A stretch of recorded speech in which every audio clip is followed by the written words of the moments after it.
Hello, welcome to the Inside the Birds pregame show playoff edition. I'm Geoff Mosher alongside Adam Caplan, and joining us as always is Greg Cosell. It's wild card weekend, fellas, so let's get wild, shall we? The Really? Eagles, the Eagles are going to be wild. They will welcome the Green Bay Packers to the link for a 4:30 kickoff on Sunday. The Eagles finished 14-3. They got the second seed. The Packers finished 11-6. They got the seventh seed. For one team, I can guarantee this, guys. For one team, the season is going to end against the same team that it started against. Wow. Right? Right? Back in September, these That's teams. weird. All right, they played each other in the season opener in Sao Paulo, Brazil. It's hard to believe. It feels like yesterday for a lot of us, but the Birds won the game 34-29. Greg, big picture wise, I I thought you wanted my score. What's that? You That don't was want your my score prediction? yet? Go for it. Let's go. Who's player of the game? Now, Greg, I start with you because I know that we've talked a little bit throughout the week on different shows that you go back to week one, you go to now, it's not the same because both of these teams are not the same. So as we get a little big picture outlook of this game, it's Yeah. not like the apples and go to apples here, correct? No, and I think there were questions on both for both teams on both offense and defense going into week one because you can go through OTAs, mini camp, training camp, you still don't know exactly what you have or how it's going to play out until you start playing real games. So when you look at the Eagles, for instance, yes, they signed Saquon Barkley, and the thought was, of course, he'll be a foundation back, but he'd been injured quite a bit. You just didn't know. So the season's played out that he's become the foundation of the offense. They certainly didn't know what they had on the defensive side of the ball. And when they started the season, they had really no idea. You know, we've been through all this, so we don't need to repeat the same points. Right. But even with Vic Fangio, yes, he's been in the league for a long time, highly respected, incredibly brilliant, but you just don't know, you know. And the Packers, the same deal. New defensive coordinator, total change in how they wanted to play defense. And they did that intentionally. So they brought in Jeff Hafley, the BC coach, who'd been in the NFL prior. So he wasn't an NFL virgin, as it were. But you just don't know how that's going to play out. They Right. signed Josh Jacobs. Yes, the plan was, just like with the Eagles, to have him be a feature back, but he'd been injured at times as well, and you just didn't know. So when these teams played week one, there were a ton of questions that don't get answered in 1 week, by the way, you Mhm. know. And so you play a whole season and you see how it plays out. And now these teams are fully formed and have a certain identity based on playing 17 regular season games. Yeah, I like that you brought up identity. It leads me to my next question and discussion. And Adam, I'll start with you on this. I would like you to give me what you think are the biggest question for each team going into this game. What's the biggest question mark for the Packers and the Eagles? That's a good question. I would start with the Eagles in that it's interesting because they play a certain way, right? We know it starts with Barkley, but yet the Pittsburgh game they came out throwing a little bit more, which I think Greg actually told us that they should do against Pittsburgh. Pittsburgh was having problems, but then Yeah. Jalen misses time with a concussion, so you wear okay. Well, what's going to happen now? AJ Brown's got this knee issue, which he got hurt in the Pittsburgh game. And then Devontae Smith's got it back. Are they going to change up? But it. So what are the issues moving forward here? Um, can Hurts kind of do what he did against Pittsburgh, where he was terrific? And then this doesn't have to do with offensive defense, Jeff. They have a special teams issue. I know we like never talk about that on this pregame show, Mm-hmm. but right now I know you said one thing, but I do want to have like sort of like a asterisk. They got to get Jake Elliott going here. We're not going to know until he starts kicking. And the good thing is it's not going to be windy today for Sunday, but he's got to get back to where he was. That is a concern. You got to bring that up. Maybe he needs a little wind to sort of redirect the ball back through the uprights instead of away from the Yeah. uprights. But yeah, All no, right. I think you're right. I actually put that as my number one concern or question. Yes, the pass offense, Greg, has been sporadic. Yes, there have been times where they've left some meat on the bone, but you go into the Greg, you watch more tape than anyone, and you are a historian of the game. You know how important special teams is, how underlooked it often is, and how Yeah. important field goal, whether it's Adam Vinatieri or Mike Vanderjagt or whatever, whether it's somebody making, missing, Scott Norwood, whatever, kicks were never a question for the longest time with Jake Elliott. But now, Greg, it doesn't just become a question of does he make it or does he miss it? It becomes it's 4th and 3. I'm at a certain part in the opponent's territory. Correct. Normally, I just call out automatic, and now I got 3 different options: kick, punt, or go for it, and that is a difficult decision in the middle of the moment. What it becomes is a game plan issue, right? So that's because they're going to think this through before they're not going to make that decision in that moment. Right. They're going to think that's going to be thought out before they even get to that moment.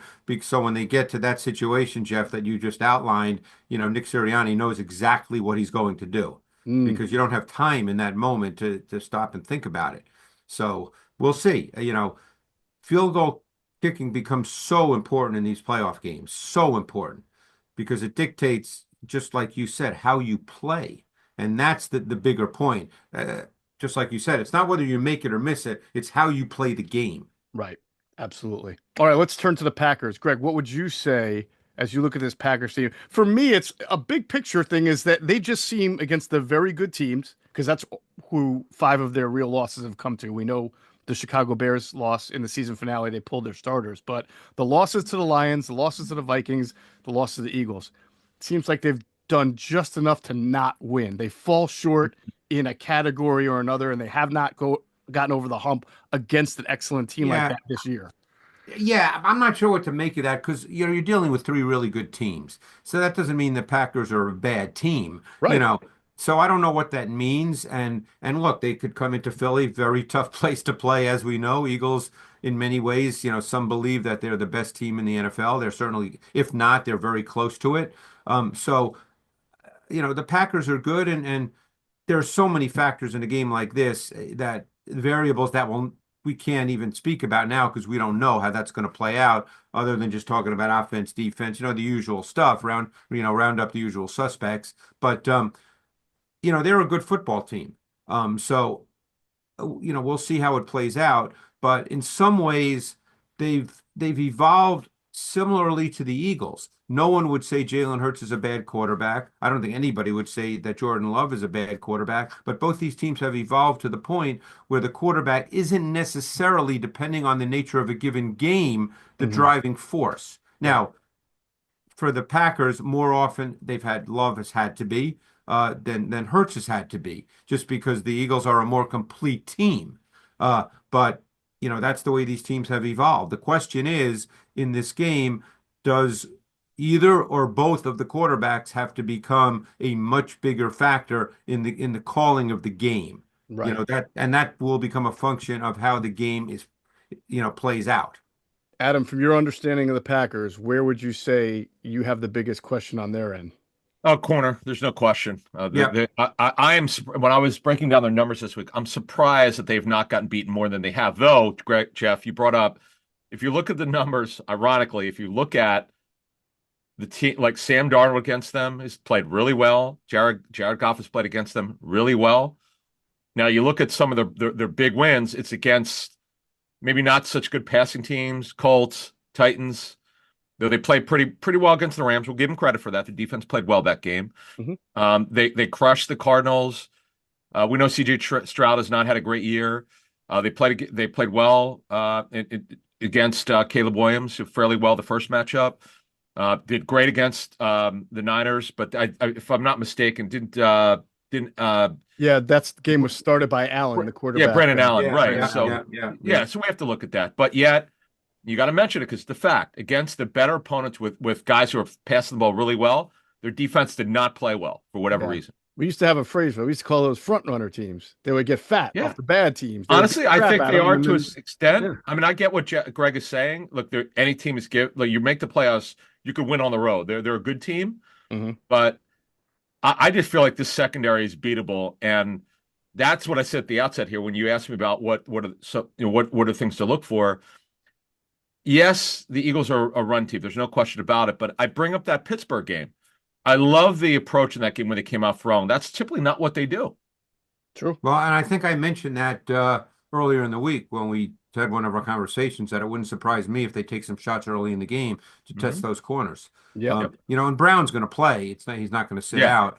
So once he plays, he's there. So get the adrenaline going. Right. So I wouldn't be surprised, as I said, if they take some shots outside the numbers vertically to test those corners early in the game. See if they can hit a big play.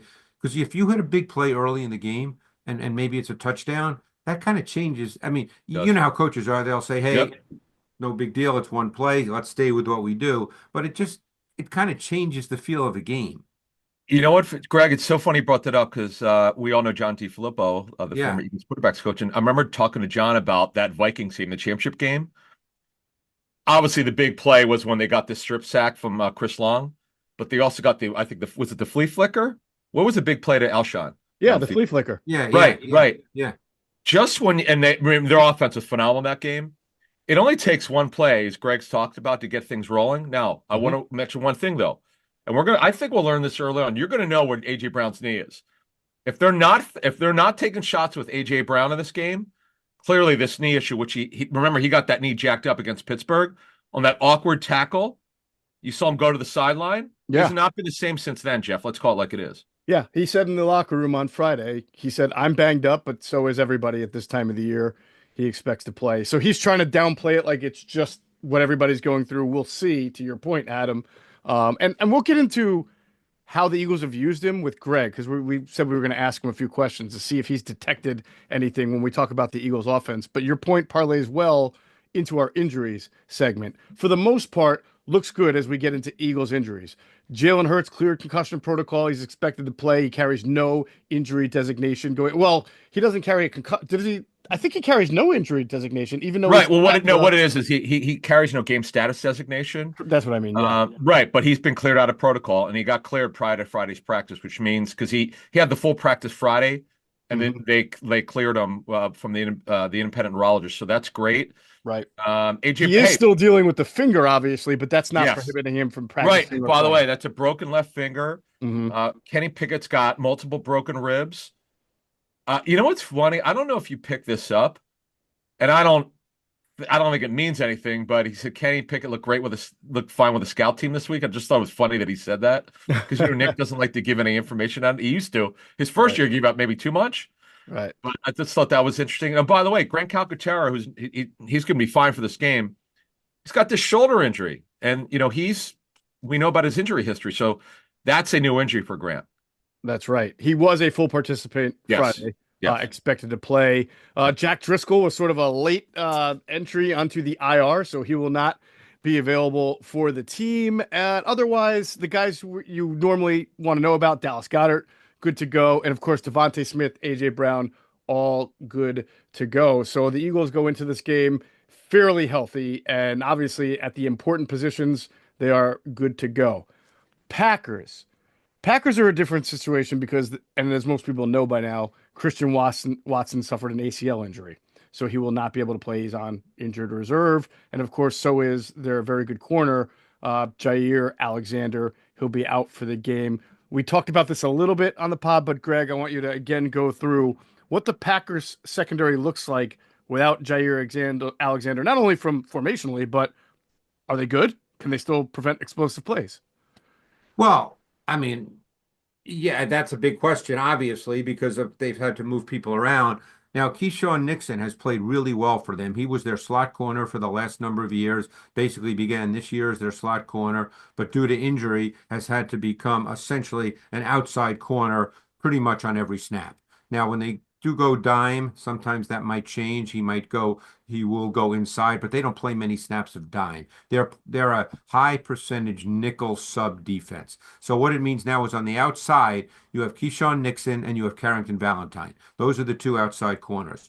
So the slot corner, and this is what they did last week because of the injuries, the slot corner became Javon Bullard, the rookie from Georgia, who plays safety in their base, but he becomes the slot corner in their nickel. And then what they did last week, because Evan Williams, and I don't know what his status is for this week, Adam, you may know that. They're thinking he's going to play. He'll play. Yeah. Okay, because what they did last week is they had to play another rookie, Oladapo, at safety with McKinney. But if Williams is good to go, he will play. He's a very good player. So that's what their secondary looks like. Now, keep in mind, Bullard at Georgia, in his second to last year at Georgia, he played slot corner. He did. Moved him to safety his last year at Georgia. So he has experience as a slot corner. It's not as if he's playing an unfamiliar spot if he has to play slot corner. Good to know. That's interesting. I was actually going to ask you how he looks comfortable, but you just said he's played it. He Yeah, played it. Yeah. that's Yeah. it's a good. It's a good note. Yeah, definitely. Greg, before we move on and we get into this, I did want to ask you one question transactionally because the Eagles made a very interesting addition throughout the week to their 53, bringing in Lewis Seen, the former Georgia standout, as if the Eagles didn't have enough of those.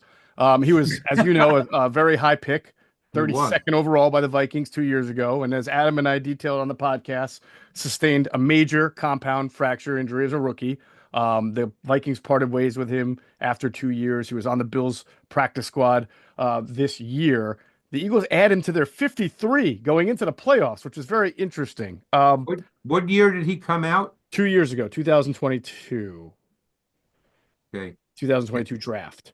Right. Yeah. Now, there's not a lot of film on him, so you haven't watched a lot of Eagles. I'm sorry, you haven't watched a lot of Vikings tape on him because there wasn't much. He suffered that injury. But this is a player you really liked at Georgia, and I remember you specifically talking about him fitting a type of quarter structure, which Vic Fangio likes to play a lot. So do you see a good natural fit? This is obviously a move for the future. Yeah. Again, he had the major injury, and obviously it's really stunted any possible development. So he's sort of become a little bit of a nomad now. But I really liked him. I didn't think that he was a true post safety, but I thought that he could play in a predominant split safety coverage scheme. I said with cover four being a foundation, we know that's the Vic Fangio starting point, is to have it look like cover four quarters, and then you can do many things from that. I kind of liked his game a lot. I thought that he was a physical player. I thought he was an attitude player. In my notes, I said he had an alpha dog mindset.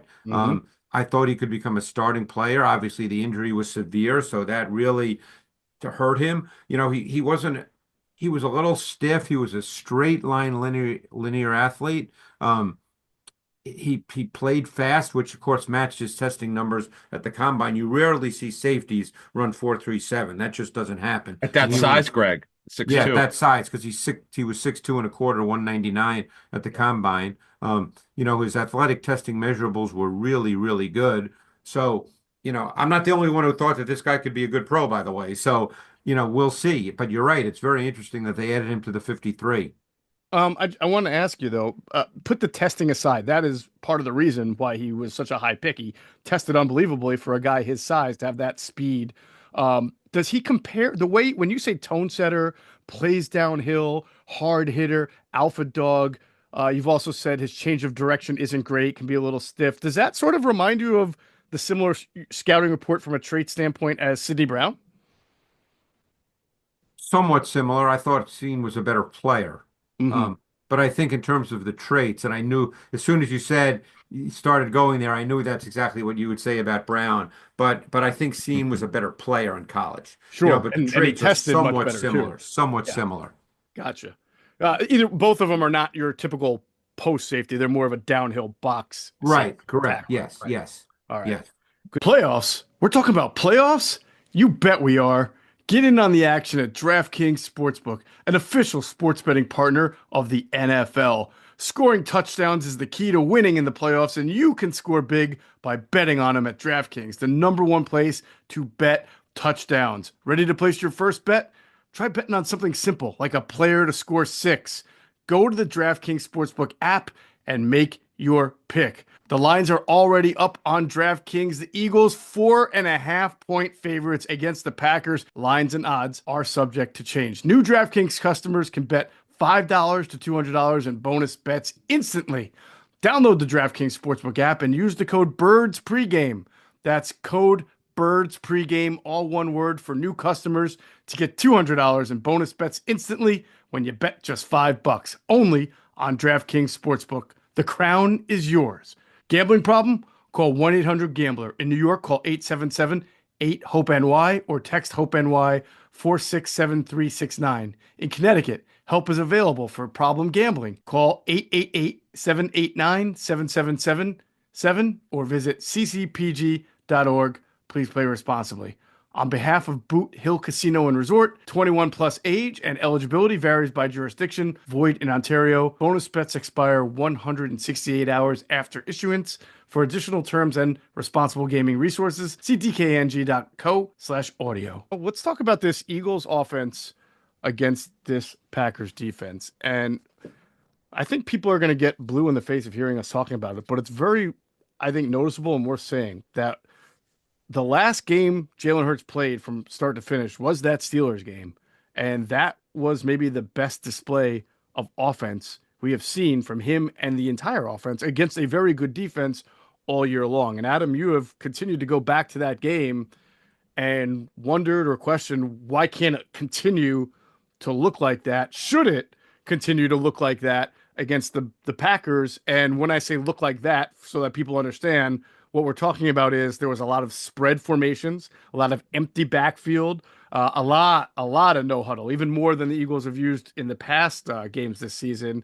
And what they did was ran a very up-tempo offense with spread, and you saw guys open, and you saw Jalen Hurts plant it and throw it and hit it. And to you, when you look at this game against the Packers, is that the recipe for a better start and a better overall product? That's what I would do if the two starting receivers on the outside, Smith and Brown, if they think physically that they're up to it, I would. And Greg has already outlined, and I think we all agree that the Packer corners are beatable. I mean, if you look at what Sam Darnold did and Goff did, they had a lot of success throwing the football.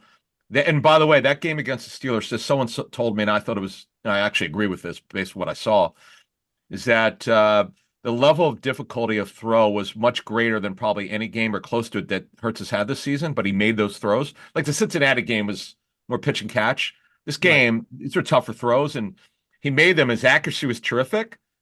I mean, I was one of, after that we watched that game and, talking to people about it who watched the tape, including Greg, I was like, wow, this is something that they could build on. And then he unfortunately got hurt in the next game. He hasn't played since then. So to move this along here, yeah, I would come out doing that. The weather, by the way, is good. So I would do it. And as I said, I think you'll learn early on where they think the health is of the receivers. Tell me, Greg, about how you think the Packers would match up if the Eagles went 12 personnel predominantly in this game. And if they did it with no huddle to keep whatever the Packers put on the field.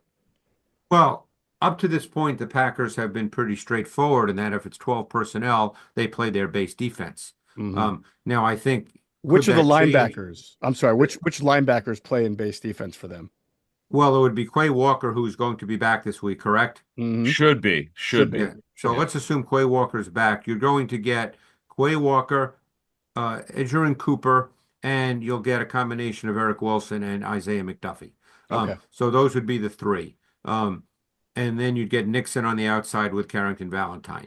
So, that is their base. They're a 4-3 base defense. That's who would be on the field. Now, obviously, if they feel like they're getting hurt by what the Eagles choose to do out of 12 personnel, maybe they're going to spread it out. Maybe they're going to throw the ball. Whatever the Eagles decide to do, if Jeff Hafley feels like they're having issues, he certainly could go to nickel, but then you've got the Saquon Barkley factor. So, we'll see how that goes. The one thing I will say, if they do go to nickel and Bullard is in the slot, Bullard is a tough physical player. Again, that I'm not suggesting that means they'd stop, Barkley in the run game, but Bullard is not a small little slot corner.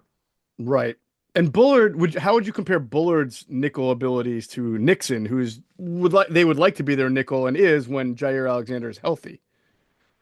Bullard's bigger, but Nixon's also physical. Nixon's a very good blitzer. He plays the run. Nixon is a good football player. He's kind of not well known, I think, nationally, but Nixon's a really good player. But he's not going to be playing in the slot. Got it. Tempo has been a big part of the Eagles' offense. Big part. And as you've mentioned, this is an underrated element. You think of Jalen Hurts' game because he is basically the maestro deciding when and where. Does the tempo in your mind, has that worked to tire out Eagles opponents, or has it just helped them not get the defensive players set in the right positions? Where has been the biggest benefit? Well, I can't tell. I mean, I'm being honest. I can't tell you how the defensive players feel. That's way beyond my capabilities. Sure. No, I meant from a tape standpoint. Does it look often like the defenses aren't set when they go? There are times that's the case indeed. Where that their defenses aren't set. But I think for the most part, it allows Jalen to control the game at the line of scrimmage. He's gotten much, much better at that. He's very good at it. and he can call plays that he feels work against what he's seeing. It's hard for defenses to communicate and adjust. It's hard for defenses to go through sort of their litany of possible play calls when the other team goes no huddle, and you've got to get set because you don't know when the ball's going to be snapped. By the way, you've mentioned the Steelers game a number of times. The other thing that was a big part of that game were empty sets. And I'll be curious if they do that, because in that game, the Eagles had 9 snaps of empty. It was their most snaps of empty all season. And it was the drop back pass game. Hurts was 7 for 9 for 116 yards. 5 of the 7 completions resulted in first downs, and it was obviously the drop back pass game because there's no back in the backfield, and they were very successful with that in that Steelers game. So it'll be interesting to see if that's something that they do in this game. Yeah, now obviously, like you said, makes the quarterback have to decide quickly, and then it almost sped up Jalen Hurts at him in a good way. And not only that, I think it enabled Kellen Moore some comfort because you did this before. That's his offense. He comes from a spread background. He wants to be able to capitalize on space and mismatches and the speed that he has. And very few coordinators have as much speed and playmaking ability as he does from receiver to running back. Yeah, no doubt with that. And without Jair Alexander, they're thin at corner. There's no question about it. The Eagles could go a variety of ways here. They could play look, they've been way more 12 personnel than we imagined. We also didn't know Barkley would be this good. So that's part of it. But you see, Greg just talked about the drop back game. Hurts was extremely accurate in that game. And again, these were not easy throws. Like the Cincinnati game, Lou Anarumo, who unfortunately got fired, he decided not to come after Hurts in that game. It was like bombs away. But this game, there were a number of throws inside the numbers. Remember, Greg has told us over the years, Jalen typically looks to throw at one side of the field, doesn't like to throw over the middle. You couldn't tell in that Pittsburgh game. That's why I'm excited to see that. And one other thing you didn't mention is because of the concussion, he's cleared. Will he run the ball in this game?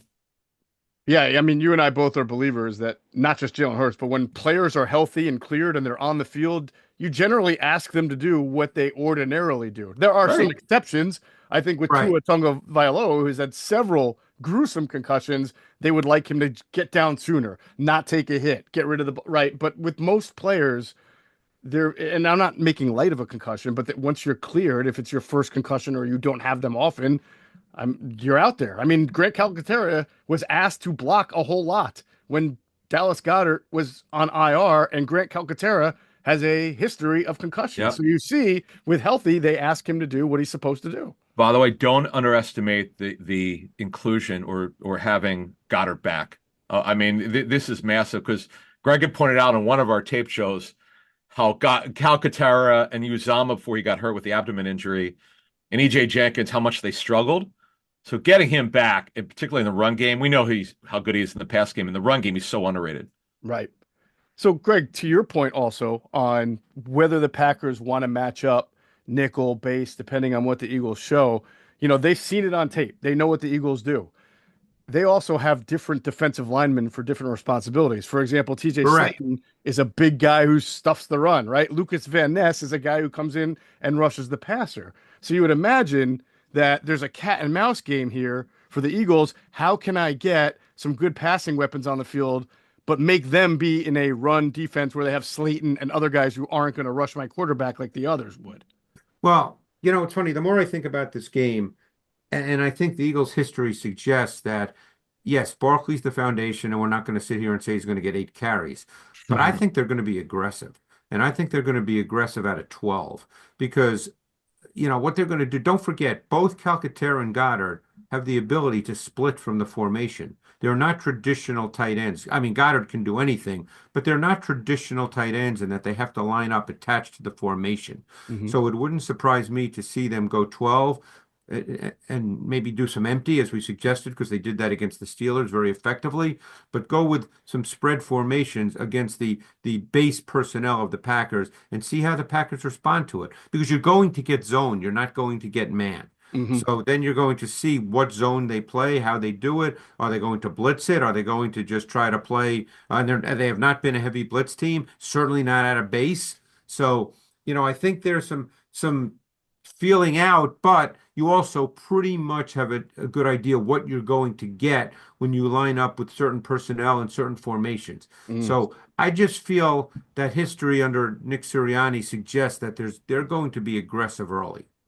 I would agree with that. Now, the question is, and this is what Adam and I have been wondering, we wanted to ask you, is that we've noticed that even when they're aggressive, there's been a lack of downfield throw to AJ Brown that we had become very accustomed to seeing outside the numbers, 35, 45, Right. 50 yards.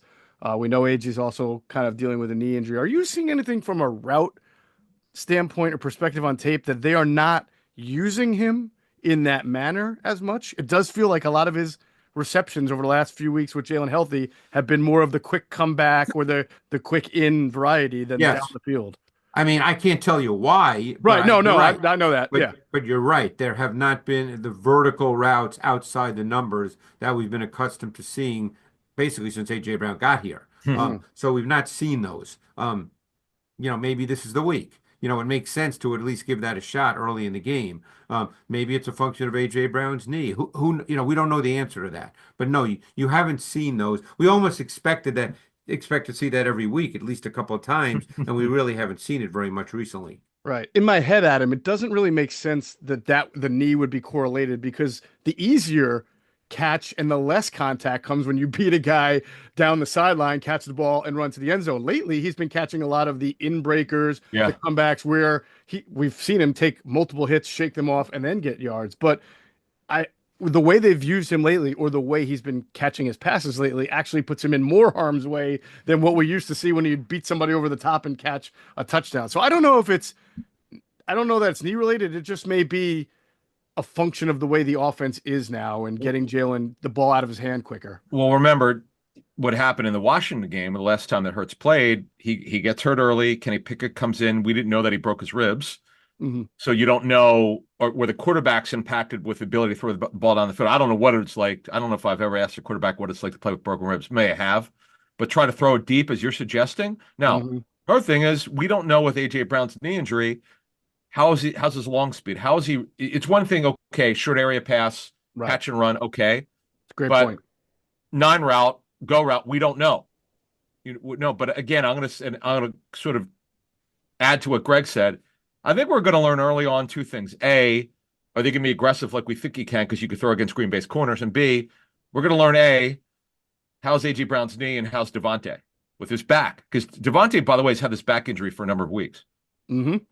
Yep, absolutely. All right, last thing on the Eagles offense, Adam and Greg, I want to focus up front. Eagles offensive line against this Packers defensive front. Greg, Rashawn Gary, the guy, or do you think they're a little bit more balanced? The numbers say Rashawn Gary. He's been a Pro Bowler before. They drafted Lucas Van Ness high. They obviously have a very good interior guy in in Kenny Clark. Who's the guy that stirs the drink there in the front six? Well, they play a lot of people on their D line. I mean, they play 8 or 9 guys that each get 15, 20 plus snaps. So it's not one guy. I mean, Gary's probably the most gifted as an edge player. Kenny Clark's always been really, really good inside. This year, Devontae Wyatt has really improved this year. He's become a force inside at D tackle. Carl Brooks, who was kind of a revelation a year ago as a rookie out of Bowling Green, has Mhm. continued to play well. So they play a lot of people. I mean, they get snaps from Colby Wooden, who's a second or third year player out of Auburn. He's playing 15, 20 snaps a game. He's long, athletic. So Ignabari has become a bigger factor in their front. He plays on the edge. So they play a lot of people. It's not one guy. You look at that. If you had to pick, I guess to answer your question, if you had to pick 2 guys, it'd Mhm. be Gary and Clark. They're the 2 best players. Right. I did I want to think that ask you makes about Ignabari. I had never heard of him, and then I started looking. He's like third on the team in quarterback hits. He's up there in rushes. I mean, he looks like is he a situational pass rusher for them? He's become a little more than that this year, playing more snaps. Yeah, Yeah. I did him coming out of South Carolina. He's long, pretty athletic, not a pure pass rusher, but good enough. So yeah, I mean, in some ways, you'd probably say, even though they're different players, you'd Hmm. probably say he's kind of like their version of a Josh Sweat type player. who's a good player, not a superstar, not a pure pass rusher, but can rush, just a really solid player. Right. Oh, one thing, Lucas Yeah. Van Ness. I know he doesn't play a ton of snaps. How's he look this season to you? That's been surprising to me. Yeah, which tells me that through practice and the whole off season that he didn't progress exactly the way they wanted to, Adam. Because when you draft him where they did, you would expect him to be playing more snaps. So, they move him around, he plays outside, he plays inside. I would say the tape suggests that he's not really an impact player up to this point. Mm. Lucas Van Ness, Jordan Davis, handshake. Sounds like we have the same conversation about both of them. Just they're different kind of players, but same kind of conversation. Jeff, what's funny about that is that when we were giving out the information that we had of who the Eagles liked, this is the guy the Eagles liked is Lucas Van Ness. In fact, absolutely, a lot of teams, Jeff and Greg especially, because you remember Zach Allen who had a great year for Denver this season. I think it's Denver, former Cardinal. Yep, just a great player. Yeah, and the Eagles saw him as Van Ness as a movable chess piece type of guy, as you just suggested that Green Bay's trying. Right. For whatever reason, he's not been an impact player. I mean, is it his third year or second? Is it third year? Van Ness? He was drafted the same year as Jalen Carter. Last year. Okay, that was second year. Okay. Yeah. Okay. Our information was if the Eagles were not going to be able to get Carter, Van Ness and the right guard from Northwestern who went Skronsky were next up on the board. And it's funny. This doesn't mean I'm right. I saw Van Ness, and I obviously I did a lot of work on Van Ness coming out of Iowa. I thought he'd be better off playing inside. I remember you saying that. That's what I saw. Okay. Yeah.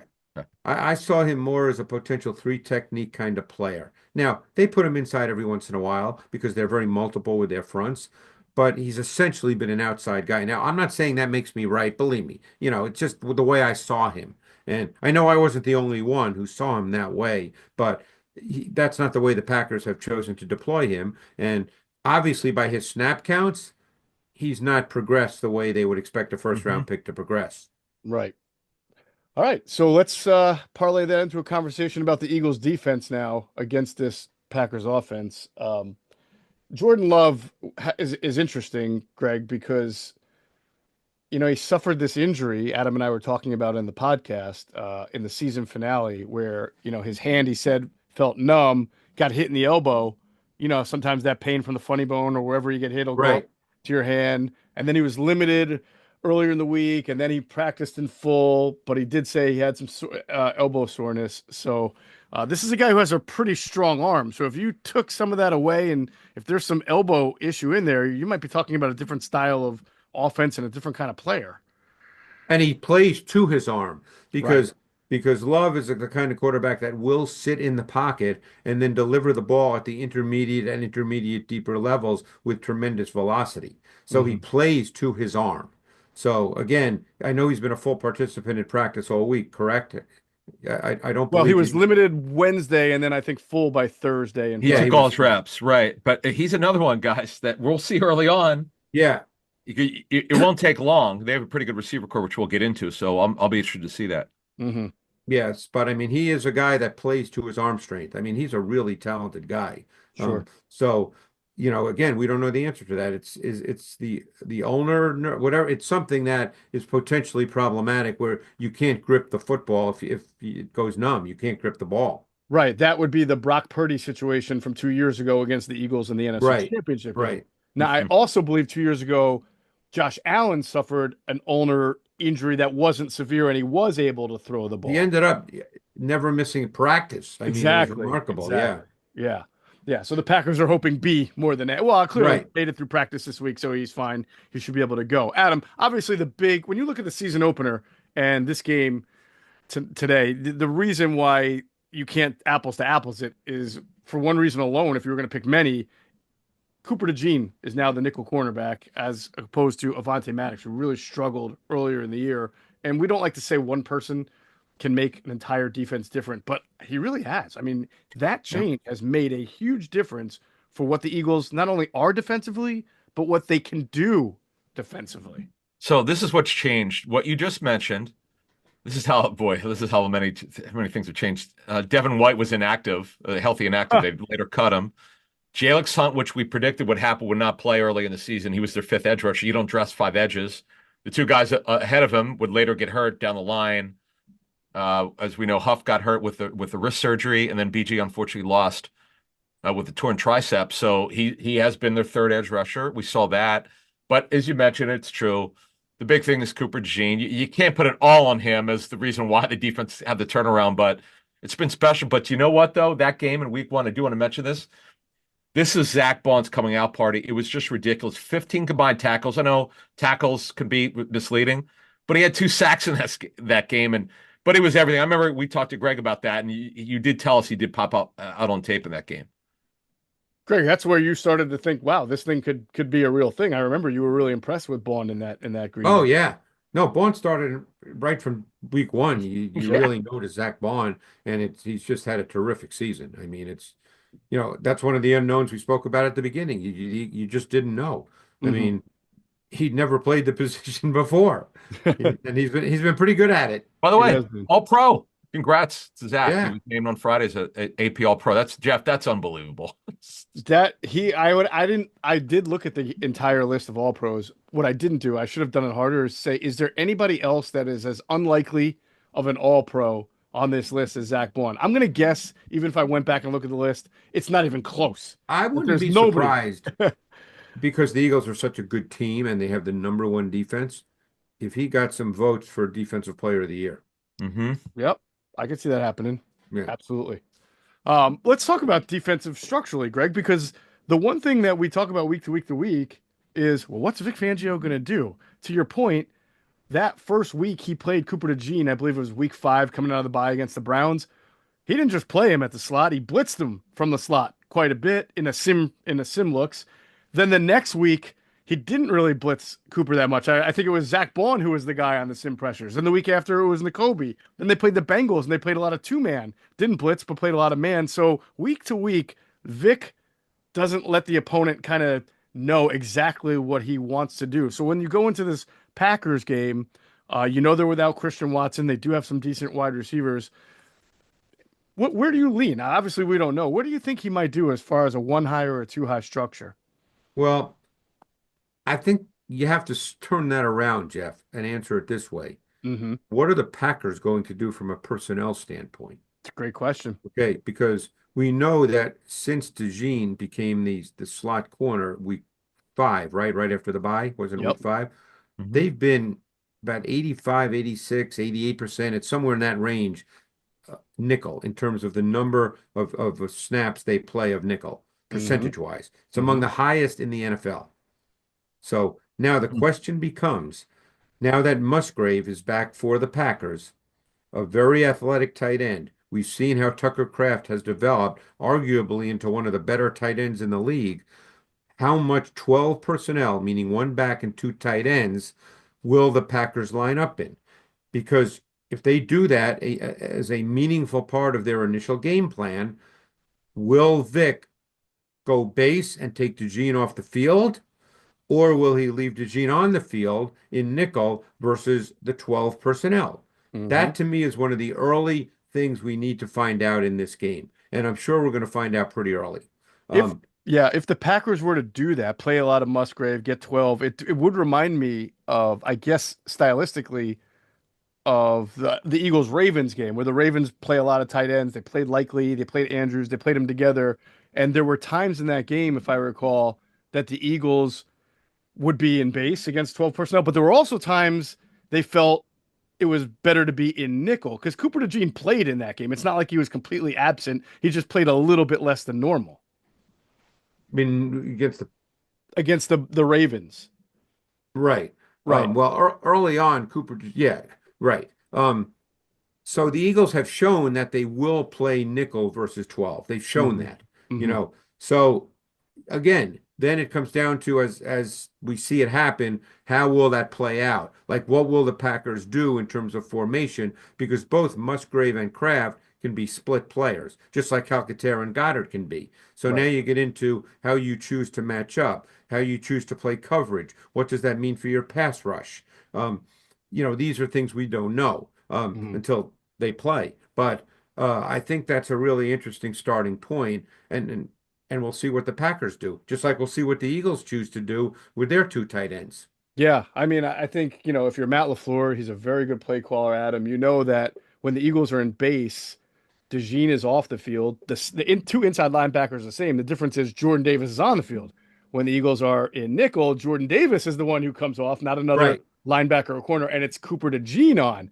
So if you're watching tape of both guys and defenses of both guys, and you know you're a good running team, you feel like, do I take my chances having Jordan Davis on the field more than Cooper DeJean? They may feel like that until Sure. the Eagles may decide it doesn't matter. We're just going to be in nickel and have Cooper DeJean on the field. The That one is advantage, match. the one Yeah. advantage that Gene gives the Eagles, and slot corners, some slot corners in the league, not all, is that he's big, he's competitive, and he's physical. He's not a little slot corner. Right. So, a lot of teams, if defenses line up in nickel, a lot of teams run the ball. They run at the nickel, okay?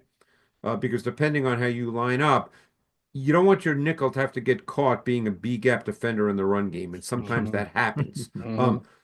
But DeJean is big and fit. Now he's obviously not a linebacker and he's not a D lineman, but he's not going to shy away from contact. He's not going to look to, lay blocks. He's going to get involved competitively and physically. So I would bet that unless it's 1st and 10, normal down and distance situation, I would bet they'll play nickel.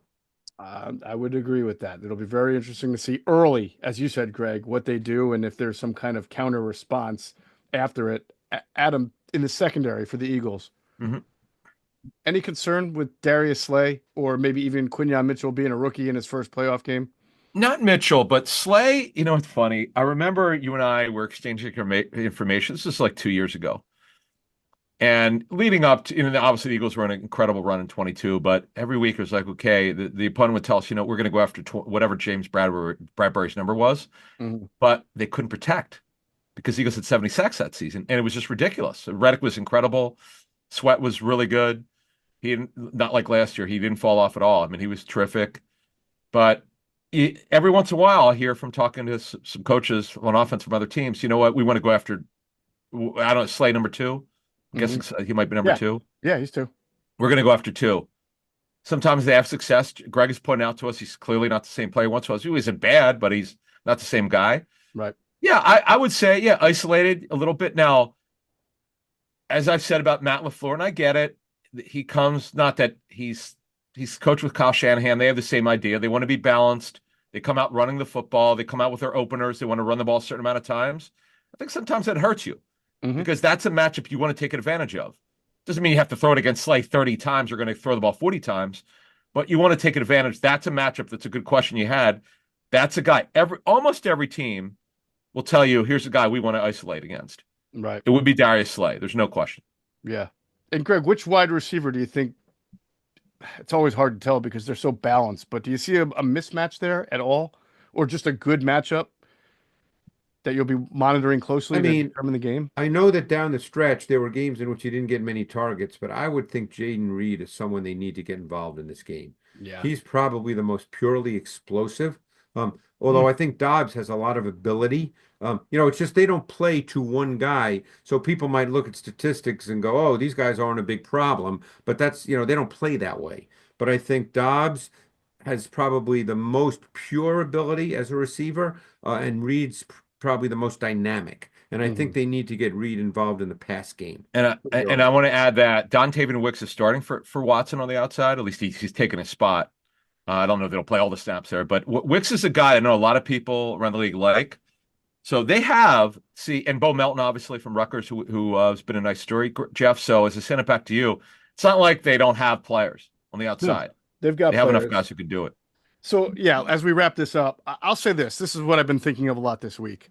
Coaches coach to their strengths, and they like to do what they do. Of course, in the playoffs, sometimes you see a little bit of a wrinkle, which is the great part of the playoffs, so the unexpected or unscouted things. But I would think if I were a coach going to play the Eagles, and as good as they are, I would think I have to score points. I'm not going to win a 13-10 game. That's what my mentality. I have to score points.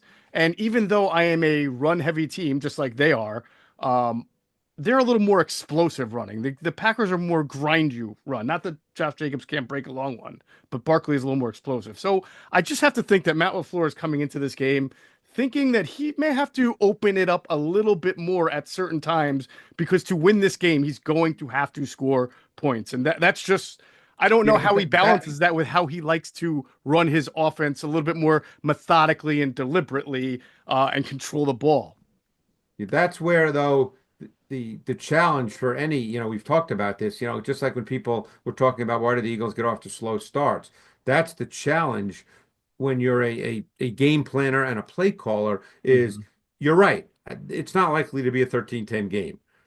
But on the other hand, the foundation of what they do is Josh Jacobs. So what's the balance between making sure that Jacobs remains the foundation, because that's when they're at their best, versus having Love throw it because you feel you may have to put up 27 or 30 to win the game.